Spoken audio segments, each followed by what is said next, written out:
So the gamers' lawsuits against Xbox and Microsoft with the Activision Blizzard acquisition has had a couple of different phases. First of all, they filed for it. The judge dismissed it and told them they had to file an amendment. They had a certain amount of time to do that.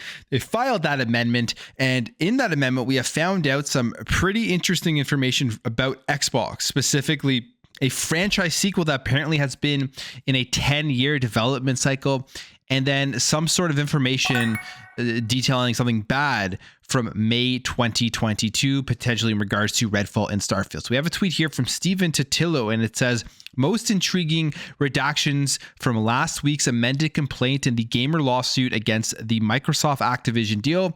1, a Microsoft franchise sequel on a possible 10-year dev cycle, and 2, a presumably detailed explanation of something bad from May 2022.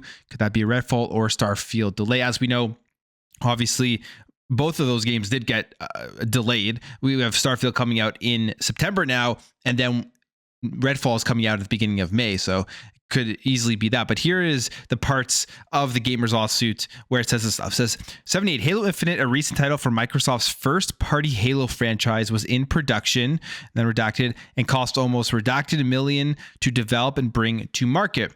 Other AAA games take even longer to develop. For instance, according to one of Microsoft executives, a forthcoming title from the redacted franchise may take a decade to develop. Now, what could that franchise be? I mean, the logical games that would come to mind, the first one that came to my mind was Elder Scrolls 6.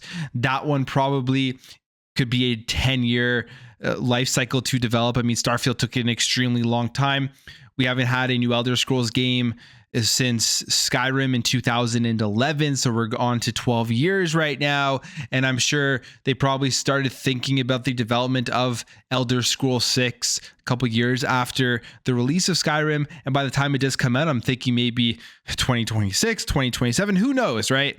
But 10 years to create Elder Scrolls 6 would make a lot of sense, as they really need to make it even bigger than Skyrim, make it even have a way bigger scope on more powerful hardware, a game that is probably going to be one of the most hyped up, anticipated games of the generation, of the decade, similar to Starfield, to be completely honest. And Starfield's a new IP, but Elder Scrolls as an IP that has an established fan base is just going to be an absolutely insane thing when they finally show off more for that game, maybe show some gameplay, give us more details about it, because all we have right now still is the Elder Scrolls 6 title splash screen that they said, hey, this game is in development. So it could be that.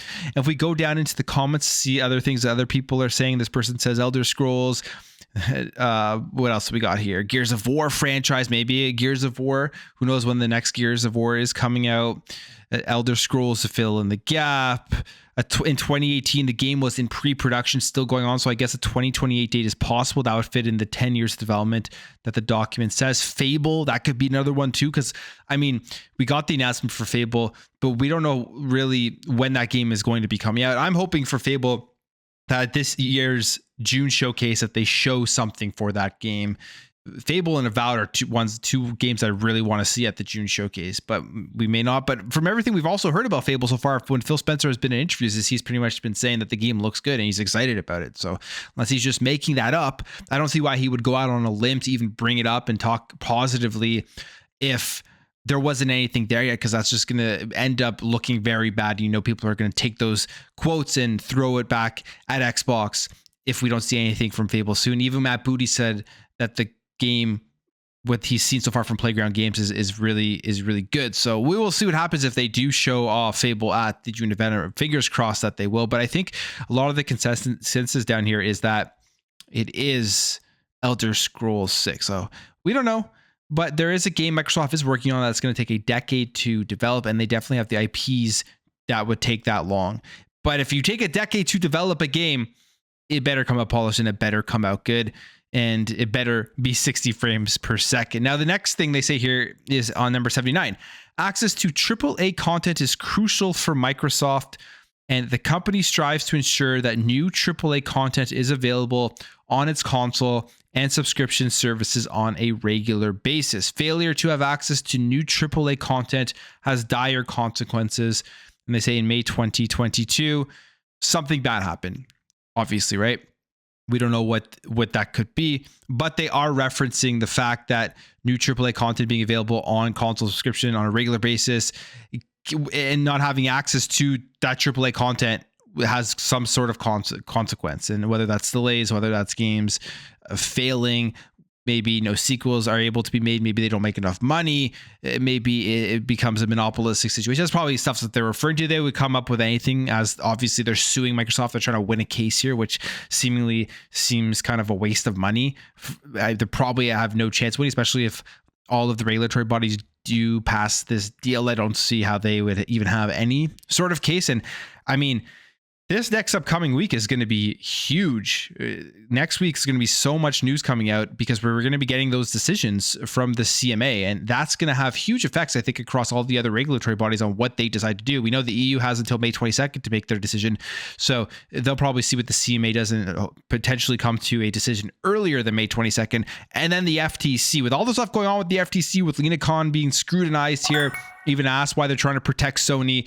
We'll see if the CMA pushing through this deal forces the FTC to just make concessions, make a deal with Microsoft for this deal rather than going all the way to August 2nd and go to court. But lots of interesting stuff here. But that was just some interesting stuff that came out of the Gamers lawsuit. A game in a 10-year dev cycle, and then something bad happened in May 2022. Probably one of the delays, so nothing to worry about now if you're an Xbox fan. I would say like now that we're getting to these games being released, it's those bad things that happened in May 2022 have been passed, but who knows. I just want to talk about that, but let me know what you guys think about this. Let me know what you think about what game has the possible 10-year dev cycle and what happened in May 2022 that they are referring to here. If you enjoyed this video, make sure to hit that thumbs up. If you're new here, hit that subscribe, and I'll catch you guys in the next video.